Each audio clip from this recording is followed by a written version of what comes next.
রাজশাহী চিড়িয়াখানায় আপনার সব থেকে একটা জিনিস বেশি খেয়াল করলাম, যেটা হচ্ছে আপনার মানে এই গাছের তলে হোক এখানে হোক বসে বসে দেখছি ওর মাথা টেপছে, ওর সাথে গল্প গাছ, মানে এই জিনিসটা একটু বেশি আছে এই চিড়িয়াখানাতে। বিশেষ করে গার্লফ্রেন্ড যাদের আছে বা বয়ফ্রেন্ড যাদের আছে তারা অবশ্যই চিড়িয়াখানাতে ঘুরতে আসতে পারেন, সাথে নিয়ে জায়গাটা অনেক সুন্দর আর বেশি বাদাম খাওয়ার মতো অনেক একটা পারফেক্ট একটা জায়গা এটা এখানে। এই সব বেশি বাদাম খাচ্ছে, অনেক সুন্দর জায়গাগুলা।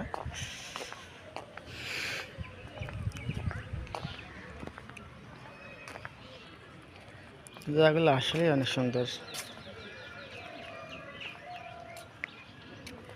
কেন যায় না এটার মধ্যে অনেক মাছ আসছে তো। কেন্দ্রীয় উদ্যান মসজিদ,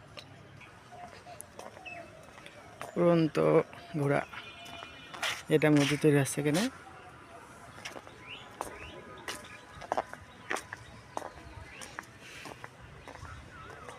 অনেক ঘুরলাম, এবারটা যাই দেখি বাইরে পান। এই যে এটা বসে থাকা জায়গা, সব বসে আছে, অনেক মানুষ বসে আছে কিছু। আর একটা পুকুর না নদী না কি বলে যাই হোক। আল্লাহ হাফেজ, ভালো থাকবেন সবাই।